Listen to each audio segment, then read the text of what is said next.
Hello, everyone, and welcome to another episode of the TEPSA Talk podcast. I'm your host, Todd Nesloni, the Director of Culture and Strategic Leadership here at the Texas Elementary Principals and Supervisors Association. We are thrilled every week to bring you different leaders from across the world to share their expertise and ideas with you. And this week, we have a good friend of mine and one of my favorite people, and that is Dr. Tyler Cook. Tyler, for those who may not know you, introduce yourself. Hey, Todd, thanks so much for having me. Well, my name is Tyler Cook. I'm a principal in Erie, Pennsylvania, right on Lake Erie.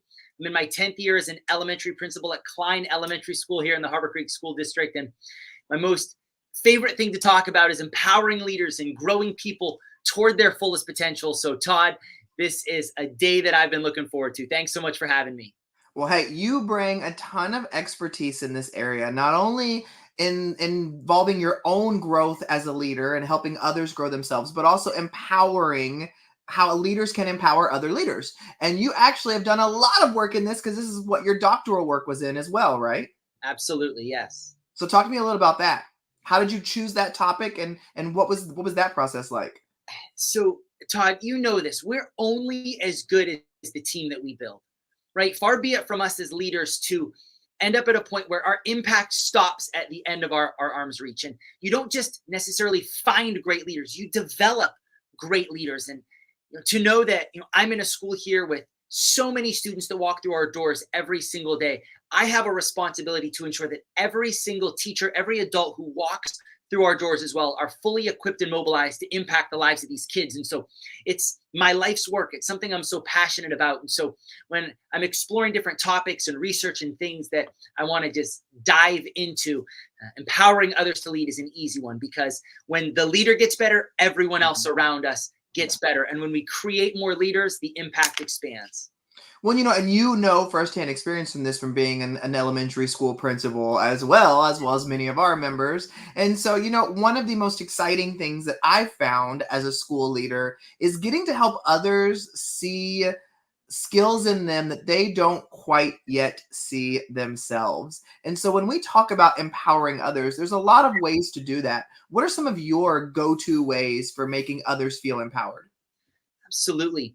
So, Todd, as you and I have talked over the years, we love to say that there is gold to be found inside of every person, right? And for some people, that gold shining right on the surface, it's easy to see. And other times, we got to get a little dirt under our fingernails, but every person has greatness inside of them. And so bringing people along in the journey, in the decision-making process, communicates to those people that, hey, I believe in you, I trust you. And so the currency of empowerment really comes down to using the language like, hey, you decide on this one. Or if a teacher comes into my office and they pose a question or a scenario, I'll say to them with a smile, what do you think we should do? And oftentimes, if someone comes to you with something, a problem, a concern, a question, they already have an idea of what they think the answer is in their mind. And the more we can be wind at people's backs to say, hey, I trust you. Go ahead on this one. You decide on this one. It empowers people. It infuses them with confidence and courage to go do great things. And for us as a leader, it's our joy to celebrate people when they go win. Well, what do you do though when you are working with some people who don't want to be in a decision-making space, who just want the answer given to them? They just want you to tell them what to do so they can walk away. How do you handle some of those more difficult conversations? No, it's a great question, and I think part of it in life comes down to how we view ourselves. Everyone has different journeys, everyone has different life experiences, and some people simply don't view themselves as a leader. And now, of course, we need all different ends of the spectrum in regards to roles on our teams. But one of the things that I love to communicate to my staff here in my school is you are a leader, regardless of your position, regardless of your title, regardless of what's on your LinkedIn profile or your email signature. You have influence and you have impact. And the more you continue to reinforce that, the more it begins to break through, some of that shell, and people begin to reframe the way they view themselves. And so whether it's my custodial worker or my cafeteria staff or a first-year teacher or a 30-year veteran, continuing the language of you are a leader. Another thing I'll share real quick is I love to use the 80% rule when it comes to empowering people in decision making. If If I have an idea in my mind and someone else has an idea and it hits 80% of that bullseye, or if they have 80% of the capacity that I have to go accomplish something, I say, go with it. But what I'll do with those people that are the go-getters, that are those teacher leaders in the building, I'll say, as you're running after this thing, as you're embarking on this, go grab another person or two to do it along with you. So it pulls people in, it kind of catches people in the updraft with their peers. So it's not just something coming from me. It's one of their friends, a fellow teacher, a fellow, department level person that are just pulling them along for the journey. And it gets people doing meaningful things together. I love that. Inviting other people along the way to kind of go through that process with you. Well, then, so that leads me to my next kind of thought, though, is, I can see some great leadership qualities in different people for different things. And in the process of trying to empower them and encourage them to grow in that area, there's sometimes that overwhelmed feeling of, I don't need one more thing on my plate. So how do I empower somebody while also not letting them feel like I'm adding something onto their plate? Yeah. So one of my things that I love to do is delineate really what empowerment is. Because as a leader, my responsibility in empowering people isn't to just assign tasks to people.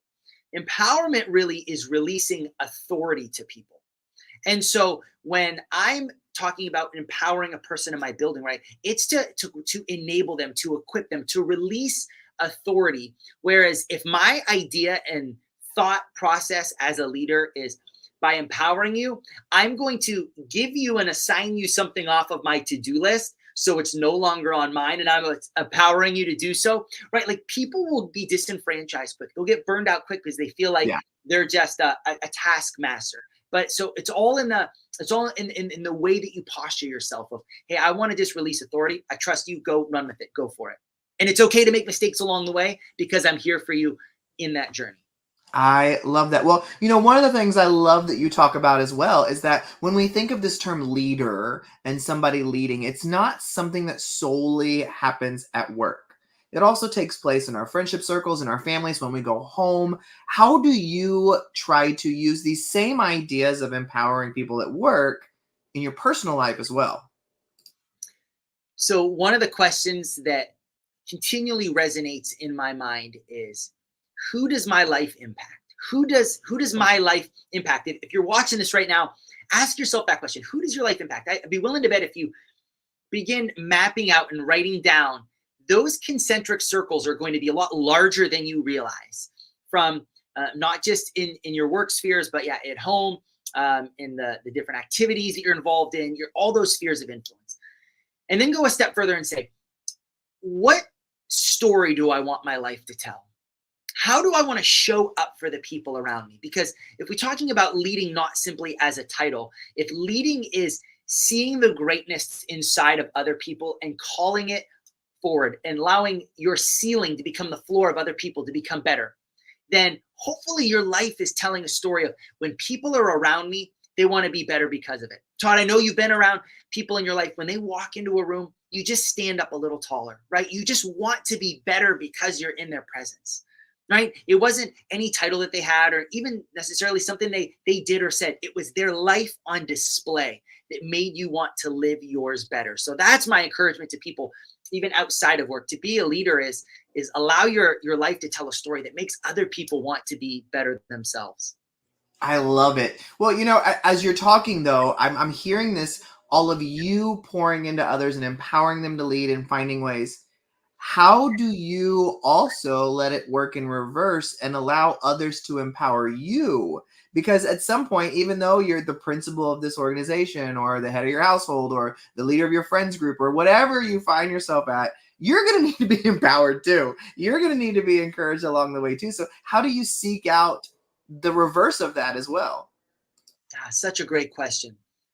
So it's important for me personally to have a support system built in my life where I can receive feedback, that I can welcome people to speak into my life. For me, what empowerment looks like isn't necessarily looking for opportunities to go do things from other people. It's people that I trust in my life who see the things that maybe I don't see, the blind spots in my life.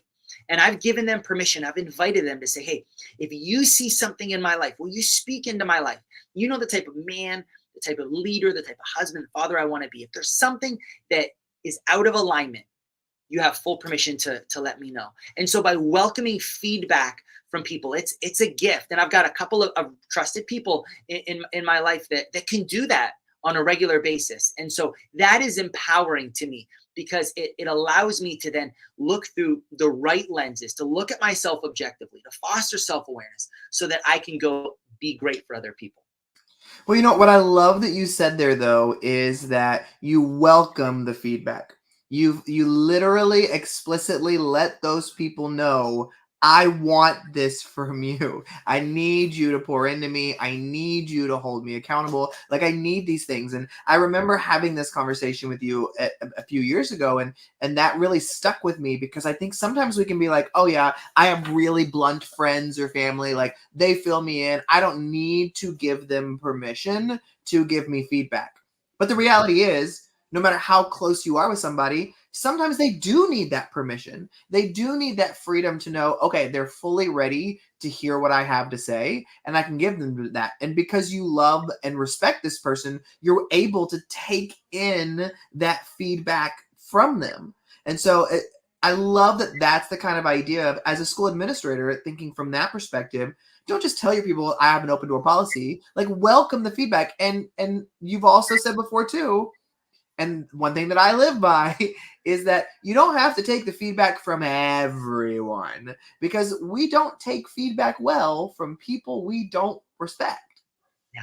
And if you live by the praises of man, you'll die by their criticism, right? Meaning, if you try to be all things for all people, right, you're not going to be everyone's cup of tea, and that's okay. Obviously, be respectful as you receive the feedback and so forth. But the people who have access to your life, that know your heart, that know you well, those are the ones that you allow, to really have those honest conversations. And I'll say this too, Todd, that when those people that you trust, that have your best interests in mind, the people that I know have my growth in mind, when they do give me feedback, I have to be a soft landing pad for it. I have to receive it well. Because, Todd, if you speak into my life and I don't receive it well, what are you going to stop doing? I'm not doing it again. You're going to stop coming to the lion's den, right? Because you're going to get your hand bit, right? So we have to also humble ourselves to receive that feedback.